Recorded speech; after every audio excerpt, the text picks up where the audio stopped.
Who wants to go first? I'm just gonna, Kevin. All right. So, first I have to say this is, for me, and I'm guessing for most of us, as close to a coin flip as possible. Um, and, uh, and we can't flip a coin. That's not, you know, we certainly can't do that.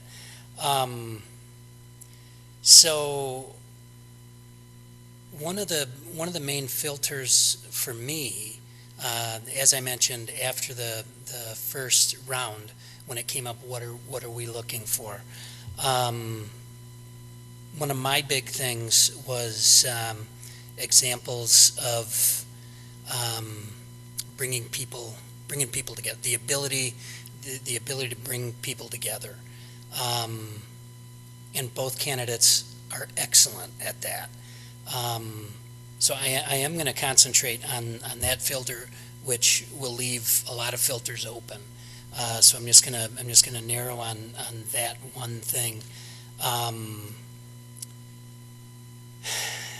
and Again, and that's what makes this hard is both of these candidates have shown the ability to do that, have shown excellent strategies for ways to do that.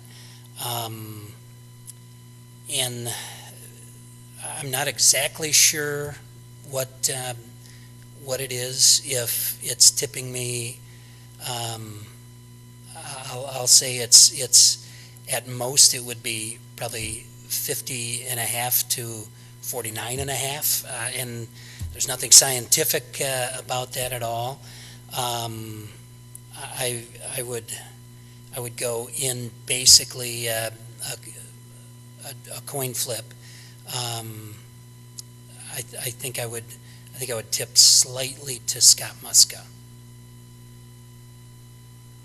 Why?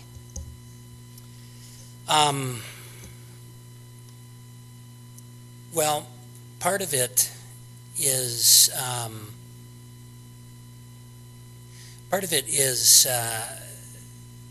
is some of the experience that he's had, and one that I happen to know about that did not come out tonight. So I don't know if it's proper to talk about it or not. Maybe. I don't know what it is. I think you are aware of it though, because I think we've talked about it before. It was something that Scott was called to do in the city of Milwaukee. Yeah, I think that was mentioned in his application packet. It was. Yeah. Okay. All right. And for me, that resonated big time, and it spoke. And not to keep anybody in the dark, it spoke to race relations in the city of Milwaukee when they were under a crisis a couple of years ago.